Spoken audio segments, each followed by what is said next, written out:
Have you been avoiding your numbers because you're afraid of what you're going to see?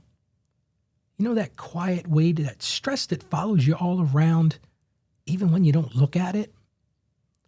Well, friend, if you're tired of carrying that pressure but don't know how to face it without spiraling out of control, today I'm going to walk you through this together, step by step, and I'm going to give you a plan to make this work for your finances. Confident Christian, living with purpose and vision, heart, sun, and no division. We ride. And now that we're in the month of May, we got to start thinking about a mid-year debt check-in. But for so many of us, we feel overwhelmed or even ashamed, which leads me to today's listener question. Got this one the other day in the email. Ralph, with all the mid-year check-ins and money conversations that come up in May, I know I should look at my full debt picture, but I'm scared to face it. Part of me feels like if I don't add it all up, it won't hit as hard. At the same time, the weight of it is already there, quietly stressing me out. I don't want to keep avoiding it, especially right now when I know it matters. So Ralph, how do I face my numbers without spiraling and take the next right step? What a great question. And first of all, you're not alone in this. You are definitely not the only person that deals with this. So I want to start right here. Avoiding the numbers doesn't remove the weight. A lot of people think, and listen, I've done this myself. There were seasons of my life where I didn't even look at my bank account because I did not want to know. But it doesn't remove the weight. You're still carrying that weight with you all the time. It just hides it. And for so many of us, and I've seen this in my practice, I've seen this in my own life, that hidden weight is often heavier than the truth itself. But so today we're not going to do this with pressure, though. I'm going to show you how to do this with peace. If you listen to my show, you know I believe in clarity. I'm all about knowing what's going on. I think you can navigate that better because clarity removes fear. And when we can take small, honest steps, that's what this show's all about. Small, honest steps to break the financial shame. Now, you've asked a very intentional question, and I want to give you an intentional answer. So before we even start to answer the question, we've got to put ourselves in the right mind frame. You've got to put yourself in a calm environment before you even start. And this matters more than you think. This isn't the time to do it when you're rushed. This is not the thing to do it late at night, and definitely not to do it in a moment of stress. Maybe you just got a bill and you feel this weight like, oh man, another bill. How am I ever going to get out from under this? This is not the time to do that. You've got to be intentional in this. Pick a quiet time. Sit down, take in that breath, pray first.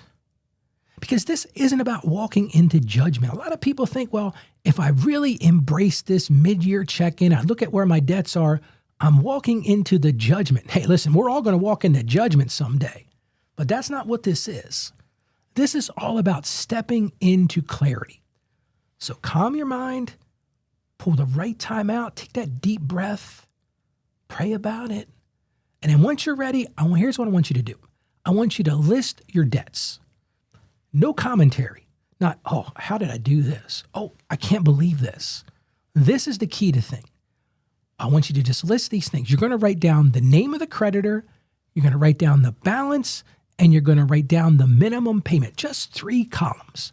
The creditor, the balance, and the minimum payment. That's it. This isn't a time for labels. No, I can't believe I did this. No shame statements. Oh, I'm back in debt again. No, you're just gathering information at this point. You're not assigning blame, you're gathering information. So that's the second thing you do. Once you've gathered that information, and maybe this is a mountain you're looking at. Maybe you're looking at this thing and like, Ralph, this thing is big. It's got a lot of weight to it. I just want you to focus on one number, not the total. If you're like me, that total can feel overwhelming. I remember a season in my life, the kids were young, my wife and I, we had racked up some credit card debt. And that total, when I looked at it, it was overwhelming. I thought, man, this is nearly what I make in 6 months working. And for a while, I got to be honest with you, I stayed focused on that mountain. But I don't want you to live that same life that I lived. So instead of fixating on that full amount, I just want you to focus on the one next step. Ask yourself this. What is one debt? And this is why I had you make that list. What is one debt I can begin to make progress on? Just pull one of those out of there. What's one payment that I can increase even slightly? Because the key here is you want to build in that progress. And you're never going to see progress if you see this mountain in front of you. You're just going to stay fixated on the mountain. But when you pull one little piece, that first step, it starts with just one decision. So that's what I want you to do. I want you to create a simple, sustainable plan. This isn't the time to get heroic. This isn't a time to get, aggressive. Not something unrealistic, just something sustainable. Now, for you, that might look like, hey, I'm going to add $25 extra to one payment this week. You might be saying, Ralph, that's not much. Well, guess what? That's more than you did last week. Or maybe choosing a payoff order. We've talked about the different ways to do that, the snowball or the avalanche. Maybe setting one monthly check-in time where you're going to go look at this every month. I don't think this is something you should go look at every day. You'll drive yourself crazy. But maybe you say, look, on the 1st of every month or the 10th of every month, I'm going to go pull this list. I'm going to make a list again, and I'm going to see where I'm at. Because when you commit to consistency, it will beat intensity every day, because the goal is not to sprint. It's to stay steady. And in the end, here's the big takeaway for today. You've got to replace shame with truth. So let's take a minute to talk about the emotional side of this. Because shame is going to try to speak to you during this. It's going to say things like, you should be further along. Or maybe you messed this up. Or it'll whisper, you're behind. But that's not the truth. Here's the truth. You're facing it now. Maybe you haven't ever faced it before. Maybe you've never made that list. Maybe you've never made that commitment. But right now, friend, you are facing it. You're taking that step. You're not stuck anymore. And that right there matters more than where you've been. Because listen, we've all been somewhere. But where are you going? So here's my encouragement for today. Facing the truth is the first step towards freedom. Face that truth. Take that first step. Well, here's your win for today. I want you to go make that list. And I want you to write down one debt. Again, not all of them, just one. Start there, because starting small is still starting. Just start. Which leads me to today's Bible verse. As you know, this show is all about faith and finance, and I always want to tie it back to Scripture.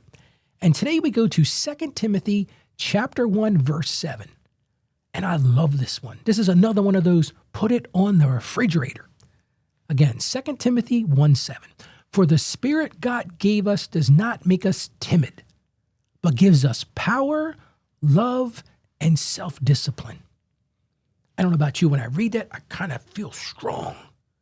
Power, love, self-discipline. And the best part is, that's the Spirit that God's already given us. Because God equips you not with fear. That's the evil one speaking. But God equips you with strength and discipline that you need to face your situation and take steps forward, steady steps forward. Well, how about we pray together right now? Heavenly Father, right now I lift up my friend who feels the weight of what they've been avoiding. It's so hard to break free of that weight. And Lord, you see their fear. You see the pressure that they're carrying. And you see their desire to just move forward. So right now, at this very moment, Lord, I ask that you replace fear with courage and shame with grace. Give them peace as they face their numbers, Lord. It might be really hard for them, but give them peace as they face those numbers. Give them clarity as they make wise decisions. But most of all, Lord, give them strength to take one simple step today. And remind us all, we are not defined by our debts, but by your love and your purpose in our lives. So Lord, right now we ask that you would just walk with us in this process. And I ask this in the mighty name of Jesus. Amen. Friend, hear me on this. You don't have to solve everything today. You're not going to solve everything today. Spoiler alert. You just have to start today. And I want to encourage you right now, don't keep carrying this on your own. The things that we talk about on this show are hard things sometimes. Take a minute and say it out loud. And if you feel like it, I would love to hear what you're going through right now. We've got a way for you to leave us a voicemail message. You can actually go click on this website, go to financiallyconfidentchristian.com/voicemail and leave me a message. It doesn't have to be perfect. I don't want it to be perfect. I just want to hear from you. I love hearing from our listeners. Guess what? I've got an actual listener voicemail that we're going to cover on tomorrow's show. Again, it doesn't have to be perfect. It just needs to be honest. Because I truly want to hear from you. And your message, believe it or not, might be the exact message that someone else needs to hear right alongside you. So go to financiallyconfidentchristian.com/voicemail and share what's going on in your life. So thank you so much for joining me today. As I always say, stay financially savvy. May God bless you. And make sure you join us on tomorrow's show. Have a great day today. Financially